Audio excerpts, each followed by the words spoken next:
वैसे आप लोगों को ये मालूम है कि हमारी पार्टी कांग्रेस, बीजेपी व अन्य किसी भी विरोधी पार्टी तथा गठबंधन आदि के साथ मिलकर नहीं, बल्कि अकेले ही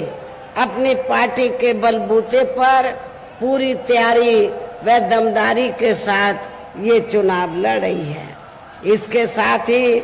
हमने टिकट बंटवारे के मामले में भी सर्व समाज के लोगों को उचित भागीदारी दी है, जिनको कामयाब बनाने के लिए अपनी पार्टी के लोग पूरे जी जान से लगे हैं। हालांकि आज यहाँ आपके इकट्ठा हुई अपार भीड़ व भीड़ के जबरदस्त जोश को भी देखकर अब मुझे भी ये काफी हद तक यकीन हो गया है कि पिछली बार की तरह इस बार भी आप लोग अपने प्रदेश से यहाँ लोकसभा चुनाव में अपनी पार्टी का बेहतर रिजल्ट जरूर लाएंगे। और इसके लिए अब मैं आप लोगों का ध्यान कुछ जरूरी बातों की तरफ दिलाना चाहती हूँ और इस संबंध में विशेषकर मैं कांग्रेस, बीजेपी व इनके अन्य सभी सहयोगी दलों के बारे में ये कहना चाहूंगी कि आजादी के बाद शुरू में केंद्र व देश के काफी राज्यों में भी ज्यादातर सत्ता यहाँ कांग्रेस पार्टी के ही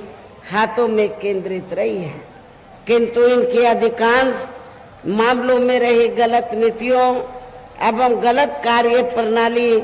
आदि की वजह से ही फिर इस पार्टी को केंद्र में काफी राज्यों की भी सत्ता से बाहर होना पड़ा है तथा यही स्थिति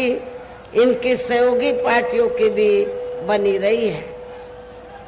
जिसके कारण ही फिर पिछले कुछ वर्षों से बीजेपी व इनके सहयोगी दल केंद्र एवं काफी राज्यों की भी सत्ता में काबिज हो गए हैं, लेकिन इनकी भी ज्यादातर रही जातिवादी, पूंजीवादी, संकीर्ण, सांप्रदायिक व द्वेषपूर्ण नीतियों एवं कार्य प्रणाली आदि से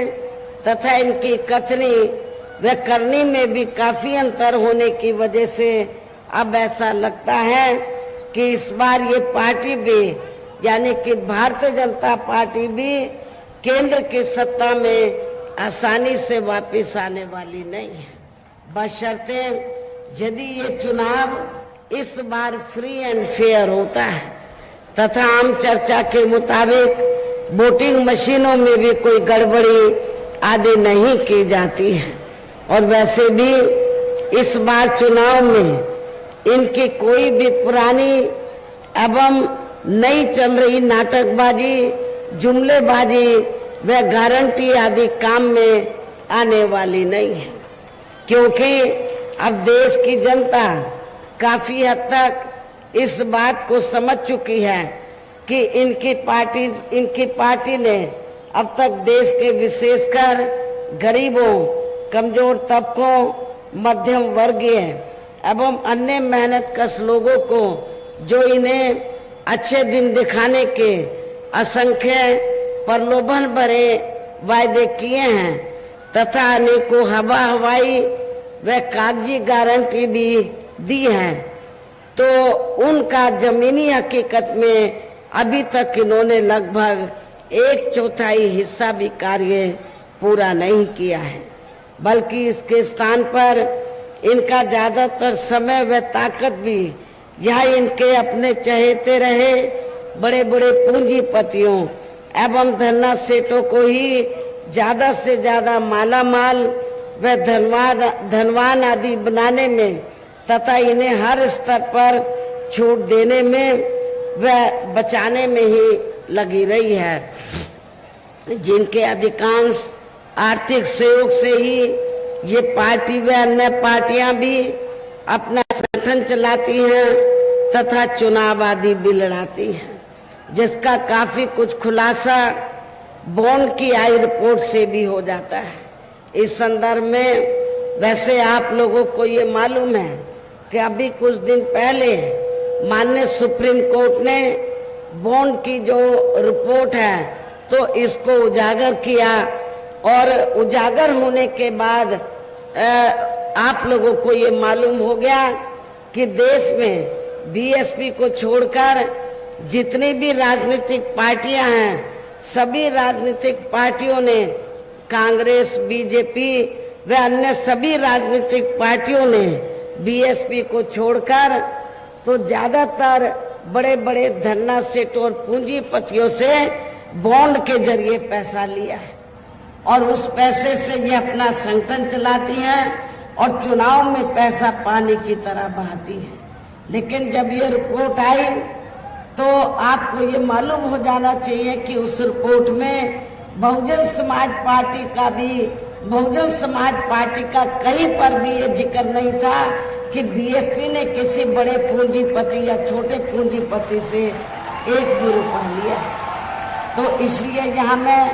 आप लोगों को ये कहना चाहूंगी कि हमारी पार्टी जो संगठन चलाती है या दफ्तर आदि चलाती है या चुनाव वगैरह लड़ती है,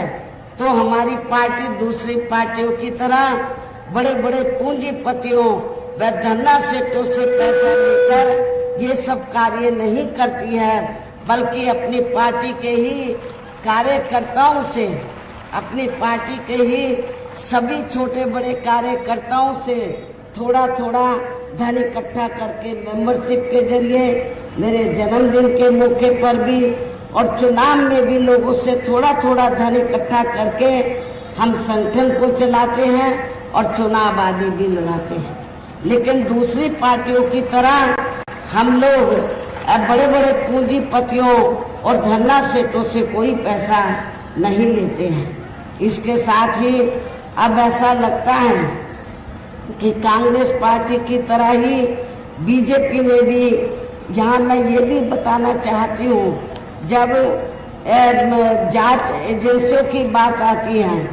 तो जो भी पार्टी पावर में होती है, चाहे कांग्रेस पावर में रही हो या सेंट्रल में वर्तमान में बीजेपी,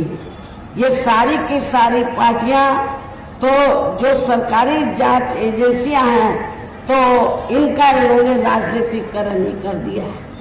सभी ये पार्टियों की सरकार है, चाहे केंद्र में कांग्रेस सत्ता में रही हो या वर्तमान में बीजेपी, तो इन्होंने सरकारी जांच एजेंसियों का दुरुपयोग किया है, ज्यादातर दुरुपयोग किया है, अर्थात इनका राजनीतिकरण ही कर दिया है। इसके अलावा देश के किसान वर्ग भी वर्तमान बीजेपी की सरकार में शुरू से ही अपनी विभिन्न समस्याओं को लेकर काफी ज्यादा दुखी व परेशान रहे हैं और अभी भी हैं। जबकि यूपी में 4 बार हमारी पार्टी की रही सरकार ने इनके हितों का भी हर स्तर पर विशेष ध्यान रखा है। आप लोगों को ये मालूम है, जब भी बीएसपी के नेतृत्व में सरकार रही तो हमने अपनी 4 हुकूमतों में तो किसानों को खेती करने के लिए समय से वे सस्ते साधन उपलब्ध कराए हैं और उनकी फसल का भी हमने समय से उचित दाम दिया है। इतना ही नहीं, बल्कि केंद्र में पूर्व की रही कांग्रेसी सरकार की तरह ही वर्तमान भाजपा सरकार में भी इनकी जातिवादी, हीन, सांप्रदायिक एवं पूंजीवादी सोच व नीतियों के चलते ही पूरे देश में सर्व समाज में से खासकर गरीबों, दलितों, आदिवासियों, पिछड़े वर्गों, मुस्लिम एवं अन्य धार्मिक अल्पसंख्यक समाज के लोगों का भी पूर्ण रूप से विकास व उत्थान आदि नहीं हो सका है। और इस संदर्भ में वैसे आप लोगों को ये मालूम है कि यहाँ दलितों, आदिवासियों एवं अन्य पिछड़े वर्गों का सरकारी नौकरियों में वर्षों से अधूरा पड़ा आरक्षण का कोटा भी अभी तक भी पूरा नहीं भरा गया है। विशेषकर एससी व एसटी वर्गों के सरकारी कर्मचारियों का पदोन्नति में आरक्षण भी अब काफी हद तक प्रभावी ही नहीं बना दिया गया है। और आप लोगों को ये भी मालूम है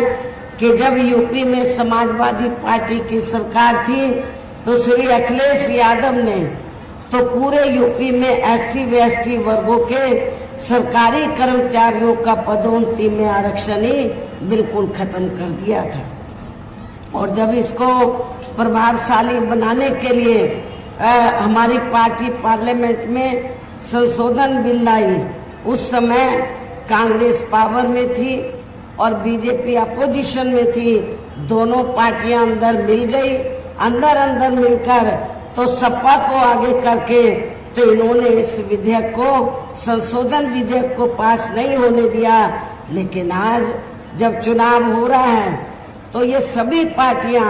कांग्रेस, बीजेपी, अन्य सभी पार्टियां जो इनको आरक्षण देने की बात कर रही हैं, आरक्षण इनकी वजह से नहीं मिला है बल्कि परम पूज्य बाबा साहब डॉक्टर भीमराव अंबेडकर की वजह से मिला है। लेकिन इन्होंने उस आरक्षण का पूरा लाभ इनको नहीं दिया है। इसका पूरा लाभ इन्होंने नहीं दिया है। और आपको मैं ये बताना चाहती हूँ कि जब बाबा साहब डॉक्टर अंबेडकर पहले लॉ मिनिस्टर बने तो बाबा साहब डॉक्टर अंबेडकर ने, उस समय कांग्रेस पावर में थी, तो बाबा साहब डॉक्टर अंबेडकर ने पंडित जवाहरलाल नेहरू एंड कंपनी के लोगों को ये कहा कि एससी एसटी का जो आरक्षण का कोटा है वो पूरा नहीं भरा जा रहा है, इसको भरा जाए। और जो अति पिछड़े वर्ग के लोग हैं तो उनको भी एससी एसटी का आरक्षण देने के लिए कमीशन बैठाया जाए। लेकिन कांग्रेस इसके लिए तैयार नहीं हुई और नतीजा क्या हुआ, फिर बाबा साहब डॉक्टर अंबेडकर को तो लॉ मिनिस्ट्री से इस्तीफा देना पड़ा। और जब केंद्र में श्री बीपी सिंह के नेतृत्व में सरकार बनी और मंडल कमीशन की रिपोर्ट लागू की गई थी तो उस समय अकेले कांग्रेस नहीं, बीजेपी, इन सारी पार्टियों ने अति पिछड़े वर्ग के लोगों के लिए जब ये मंडल कमीशन की रिपोर्ट लागू की गई रिजर्वेशन देने के मामले में, तो इन्होंने इसका डटकर विरोध किया था। तो कहने का तात्पर्य यह है कि चाहे कांग्रेस है, बीजेपी है या अन्य विरोधी पार्टियां हैं, इनकी मानसिकता, इन वर्गों के प्रति जो जातिवादी मानसिकता वो बदली नहीं है। लेकिन चुनाव में इतनी बड़ी बड़ी बातें ये लोग करते हैं जैसे ये बड़े हितैषी रहे हैं, ये हिमायती रहे हैं। लेकिन जब ये पावर में रहते हैं तो ये उल्टा काम करते हैं, उसका फायदा पूरा नहीं देते हैं। साथ ही केंद्र व राज्यों में भी विरोधी पार्टियों की रही सरकारों में इन सभी वर्गों को प्राइवेट सेक्टर में आरक्षण दिए जाने की व्यवस्था किए बिना ही इनके सरकारों के ज्यादातर सरकारी कार्य अब प्राइवेट सेक्टर के जरिए ही इनके बड़े बड़े पूंजीपतियों व धन्ना सेठों आदि को ही दिए जाने के कारण अब इनको पूरे देश में आरक्षण का बहुत कम ही लाभ मिल पा रहा है। इसी प्रकार इनका अन्य और मामलों में भी शोषण व उत्पीड़न आदि होना अभी तक भी बंद नहीं हुआ है। इनके साथ साथ मुस्लिम व अन्य धार्मिक अल्पसंख्यक समाज के लोगों की भी हालत हर स्तर पर यह काफी ज्यादा खराब व दयनीय ही बनी हुई है, जिसका काफी कुछ खुलासा सच्चर कमेटी की रिपोर्ट में भी किया गया है। इतना ही नहीं बल्कि पिछले कुछ वर्षों से केंद्र एवं अधिकांश राज्यों में भी बीजेपी व आरएसएस के सरकारों के चलते हुए अब इनका विकास एवं उत्थान आदि होना भी काफी हद तक बंदशाही हो गया है। आए दिन इन पर खासकर हिंदुत्व की आड़ में हो रही जनजाति भी या काफी ज्यादा चरम सीमा पर पहुंच चुकी है। इनके साथ साथ अपर कास्ट समाज में से विशेषकर गरीब लोगों की भी हालत हमें कोई खास अच्छी नजर नहीं आती है। इनकी गलत कृषि नीतियों के कारण किसान वर्ग भी आए दिन आंदोलित ही रहता है। साथ ही इनके गलत आर्थिक नीतियों की वजह से देश की अर्थव्यवस्था पर भी इसका काफी बुरा प्रभाव पड़ा है, जिससे यहाँ विशेषकर छोटे एवं मध्यम वर्गीय व्यापारी वर्ग भी काफी ज्यादा दुखी व परेशान है। और अब केंद्र में पूर्व की रही सरकारों की तरह ही वर्तमान भाजपा सरकार में भी यहाँ पूरे देश में गरीबी, बेरोजगारी एवं महंगाई आदि भी लगातार काफी ज्यादा बढ़ रही है। देश में हर स्तर पर फैला भ्रष्टाचार भी अभी तक खत्म नहीं हुआ है। ऐसे में अब आप लोगों को देश में हो रहे लोकसभा चुनाव में कांग्रेस, बीजेपी व इनकी सहयोगी पार्टियों को भी केंद्र की सत्ता में आने से जरूर रोकना है। जिनकी गलत नीतियों व गलत कार्य प्रणाली को आप लोग काफी हद तक आजमा भी चुके हैं। ऐसी स्थिति में अब ये विरोधी पार्टियां इस चुनाव में भी किस्म किस्म के साम, दाम, दंड भेद आदि अनेकों हथकंडे इस्तेमाल करके केंद्र की सत्ता में आने की पूरी कोशिश में लगी हैं, जिनसे अपनी पार्टी के लोगों को हर स्तर पर काफी ज्यादा सावधान रहना है। और इस मामले में विरोधी पार्टियां अपने अपने पक्ष में हवा बनाने के लिए खासकर मीडिया, ओपिनियन पोल व सर्वे आदि का जो बड़े पैमाने पर इस्तेमाल कर रही हैं, तो उनसे भी अपनी पार्टी के लोगों को बिल्कुल भी गुमराह नहीं होना है। इसके साथ ही विरोधी पार्टियों के विभिन्न रूपों में जारी किए गए इनके हवाई व प्रलोभन भरे चुनावी घोषणा पत्रों एवं वायदों आदि के बहकावे में भी अपनी पार्टी के लोगों को कतई भी नहीं आना है, जिन्हें ये पार्टियां चुनाव खत्म होने के बाद ज्यादातर अमल में नहीं लाती हैं और अब जिन पर से देश की जनता का अधिकांश विश्वास ही उठ गया है। यही खास वजह है कि हमारी पार्टी किसी भी चुनाव में अपनी पार्टी का कोई भी चुनावी घोषणा पत्र आदि जारी नहीं करती है। वैसे भी हमारी पार्टी किसी भी मामले में कहने में बहुत कम बल्कि कार्य करके दिखाने में ही ज्यादा विश्वास रखती है। और इस बात का सबसे बड़ा सबूत यह है कि उत्तर प्रदेश में 4 बार हमारी पार्टी के नेतृत्व में रही सरकार ने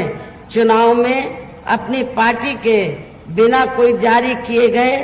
चुनावी घोषणा पत्र के ही प्रदेश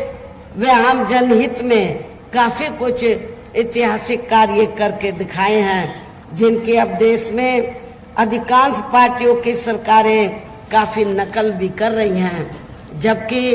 इस मामले में हमारी पार्टी का ये कहना है कि यदि इन पार्टियों के स्थान पर केंद्र में हमें अपनी पार्टी के सरकार बनाने का मौका मिलता है, तो तब फिर हमारी पार्टी की बनी सरकार केंद्र में यहाँ अब तक की रही सभी विरोधी पार्टियों की सरकारों की तरह केवल हवाई व कागजी कार्य आदि नहीं करेगी, बल्कि उत्तर प्रदेश की तरह ही जमीनी हकीकत में ठोस कार्य करके दिखाएगी। और इस संदर्भ में खासकर मैं ये कहना चाहूंगी, केंद्र द्वारा देश में पिछले कुछ समय से अति गरीब परिवारों को अस्थायी तौर पर फ्री में जो थोड़ी सी खाद्य सामग्री दी जा रही है, तो उससे इनका स्थायी तौर पर भला होने वाला नहीं है। इससे इनका स्थायी तौर पर भला होने वाला नहीं है। लेकिन बीजेपी और आरएसएस के लोग ये सब करके ऐसा इंप्रेशन देते हैं, बीजेपी वाले, आरएसएस के लोग और केंद्र की सरकार श्री नरेंद्र मोदी जी भी ऐसा इंप्रेशन दे रहे हैं जैसे ये लोग अपनी जेब से गरीब लोगों को फ्री में राशन दे रहे हैं। जबकि इसमें सच्चाई नहीं है, इसमें हकीकत नहीं है। क्योंकि मैं आप लोगों को ये बताना चाह रही हूँ, आप लोगों को जो थोड़ा सा फ्री में राशन दिया जा रहा है और उसके बदले में ये गांव-गांव में जाकर जब चुनाव होता है तो क्या बोलते हैं कि आपने बीजेपी का, केंद्र की सरकार का नमक खाया है, आपको हलाल करना चाहिए, इसके बदले में वोट देना चाहिए। लेकिन ऐसा नहीं। आप लोगों को मैं ये बताना चाहती हूँ, आप लोगों को जो भी राशन फ्री में दिया जाता है तो वो कोई केंद्र की सरकार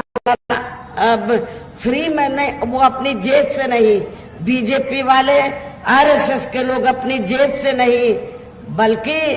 आप लोग जो देश की जनता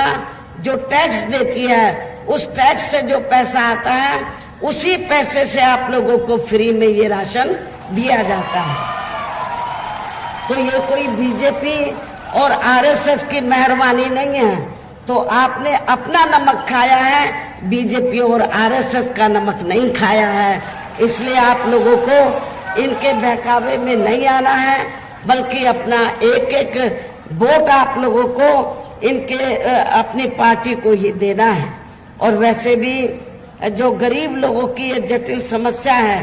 देश में हर हाथ को काम देने से केवल दूर हो सकती है, जिसकी तरफ हमारी पार्टी की बनी सरकार विशेष ध्यान देगी। साथ ही देश में पिछले कुछ वर्षों से आए दिन बढ़ रही गरीबी, बेरोजगारी व महंगाई आदि से भी जनता बहुत ज्यादा दुखी व परेशान है, जिसे भी आर्थिक नीतियों में तब्दीली करके जरूर दूर किया जाएगा। खासकर हिंदुत्व की आड़ में पिछले कुछ वर्षों से विशेषकर मुस्लिम समाज के लोगों का द्वेष की भावना से जो इनका काफी ज्यादा शोषण व उत्पीड़न आदि किया जा रहा है, तो इसे भी जरूर रोका जाएगा। और ये सब हमने अपनी यूपी की रही सरकार में करके भी दिखाया है। हमारे यूपी के लोगों को मालूम है, लखनऊ के लोग भी अच्छी प्रकार से जानते हैं कि जब जब उत्तर प्रदेश में बीएसपी के नेतृत्व में सरकार रही है तो मेरी चारों हुकूमतों में कोई भी हमने हिंदू मुस्लिम दंगा फसाद नहीं होने दिया था। इसके अलावा हमने यूपी में सर्व समाज में से गरीब एवं बेरोजगार लोगों को बेरोजगारी भत्ता आदि न देकर उन्हें बड़ी तादाद में रोटी रोजी के साधन भी उपलब्ध कराए हैं, जो अब ये कार्य भी अधिकांश ठंडे ही पड़े हैं, जिनको फिर केंद्र में बीएसपी की सरकार बनने पर प्राथमिकता दी जाएगी। कहने का तात्पर्य यह है कि देश में इस समय हो रहे लोकसभा चुनाव में विरोधी पार्टियों के जारी किए गए इनके हवाई व प्रलोभन भरे चुनावी घोषणा पत्रों आदि के बहकावे में अब यहाँ खासकर देश के अति गरीबों, मजदूरों, बेरोजगारों एवं अन्य मेहनतकश लोगों को बिल्कुल भी नहीं आना है। और अब इन्हें ऐसी सभी विरोधी पार्टियों को हर हालत में केंद्र की सत्ता में आने से जरूर रोकना है, जिनकी कथनी व करनी में काफी अंतर रहा है तथा जिन्हें ये लोग बरसों से आजमा भी चुके हैं। ऐसे में अब मेरा यही कहना है कि आप लोगों को अपने खुद के व अपने प्रदेश एवं देश के भी हित में अपने वोटों को या कांग्रेस, बीजेपी व अन्य विरोधी पार्टियों को न देकर केवल अपनी एकमात्र हितैषी पार्टी बहुजन समाज पार्टी को ही देना है, जो ये पार्टी उत्तर प्रदेश की तरह ही केंद्र में भी अपनी पार्टी की सरकार बनने पर फिर पूरे देश में जहां अपनी पार्टी के सर्वजन हिताय व सर्वजन सुखाय की नीतियों पर आधारित ही सरकार चलाएगी। इसके साथ साथ केंद्र से जुड़ी आपके क्षेत्र की जो भी यहाँ स्थानीय समस्याएं होंगी तो उन्हें भी फिर दूर करने का हर संभव पूरा प्रयास किया जाएगा। वैसे आप लोगों को ये मालूम है कि खास तौर से लखनऊ के लोगों की, अवध के क्षेत्र के लोगों की लंबे अरसे से ये डिमांड रही है कि अवध को अलग से स्टेट बनाया जाए। जब केंद्र में हमारी पार्टी पावर में आएगी तो अवध क्षेत्र को अलग से स्टेट बनाया जाएगा, जिसमें लखनऊ भी आ जाता है। और यहाँ मैं ये भी कहना चाहती हूँ कि जब यूपी में 4 बार मेरे नेतृत्व में सरकार बनी तो हमने लखनऊ का सौंदर्यीकरण किया। लखनऊ की जो पहचान है तो वो बदल दी थी। पहले लखनऊ आते हुए लोग सोचते थे कि क्या है लखनऊ में, लेकिन जब यूपी में लोग आते हैं पूरे देश से, दुनिया से, तो सबसे पहले वो यही कहते कि हमें लखनऊ जाना है। हमने सड़कें ठीक करवाई, हमने स्मारक स्थल ठीक कराए, हॉस्पिटल बनवाई, नई जेल बनवाई। क्या नई कार्य हमारी सरकार ने किए। साथ ही जहाँ गरीबों, मजदूरों, बेरोजगारों, कर्मचारियों, किसानों, छोटे व्यापारियों एवं अन्य मेहनतकश लोगों के हितों का भी विशेष ध्यान रखा जाएगा। सर्व समाज में से खासकर दलितों, आदिवासियों, गरीबों, पिछड़े वर्गों, मुस्लिम व अन्य धार्मिक अल्पसंख्यक समाज के लोगों के विकास एवं उत्थान के साथ साथ हर स्तर पर इनकी सुरक्षा आदि के लिए भी सख्त कदम उठाए जाएंगे। और तभी फिर यहाँ वास्तव में अपने देश के महान संतों, गुरुओं व महापुरुषों में भी विशेषकर महात्मा ज्योतिराव फूले, श्री छत्रपति शाहू जी महाराज, श्री नारायण गुरु, बाबा साहब डॉक्टर भीमराव अंबेडकर एवं मान्यवर श्री कांशीराम जी आदि का अधूरा राज सपना जरूर साकार हो सकता है, जिनको यूपी में हमारी पार्टी की रही सरकार द्वारा हर स्तर पर पूरा आदर सम्मान दिया गया है। इन्हीं खास बातों के साथ ही अब मेरा देश में आपके स्टेट के भी हित में यही कहना है कि हमारी पार्टी ने यहाँ जिनको भी लोकसभा चुनाव के लिए मैदान में उतारा है, आपके इस क्षेत्र के जिन लोगों को भी लोकसभा चुनाव के मैदान में उतारा है, जो आपके सामने मंच पर भी मौजूद हैं, तो उन्हें आपको जरूर कामयाब बनाना है, जिसके लिए यहाँ पार्टी के सभी स्तर के छोटे बड़े पदाधिकारी एवं कार्यकर्तागण आदि पूरे जी जान से लगे हैं। और अब अंत में मेरा यही कहना है, आप लोगों को वोट पड़ने वाले दिन यहाँ बीएसपी के अपने सभी लोकसभा उम्मीदवारों को, अर्थात आप लोगों को मालूम है कि लखनऊ लोकसभा की सीट से तो हमारे काफी लोकप्रिय पार्टी के हमारे नेता मुस्लिम समाज से जो ताल्लुक रखते हैं, श्री सरवर मलिक को हमने चुनाव के मैदान में उतारा है। मोहनलालगंज सुरक्षित लोकसभा की सीट से श्री राजेश कुमार उर्फ मनोज प्रधान को हमने चुनाव के मैदान में उतारा है। रायबरेली लोकसभा की सीट से श्री ठाकुर प्रसाद यादव को, जो बहुत ही पुराने पार्टी के मिशनरी कार्यकर्ता हैं, तो इनको चुनाव के मैदान में उतारा है। अमेठी लोकसभा की सीट से हमने श्री नन्हे सिंह चौहान को, बाराबंकी सुरक्षित लोकसभा की सीट से श्री शिव कुमार धोरे को, विधानसभा लखनऊ जो पूर्व है यहाँ से हमने श्री आलोक कुशवाहा को हमने चुनाव के मैदान में उतारा है। मेरी आप लोगों से पुरजोर अपील है कि बहुजन समाज पार्टी के ये जो प्रत्याशी आपके सामने खड़े हैं, तो आप लोगों को बीएसपी का जो चुनाव चिन्ह हाथी है, हाथी चुनाव चिन्ह के सामने वाले बटन को दबाकर इनको आप लोगों को कामयाब बनाना है, भारी वोटों के अंतर से जरूर जिताना है। इस खास अपील के साथ ही अब मैं अपनी बात यही समाप्त करती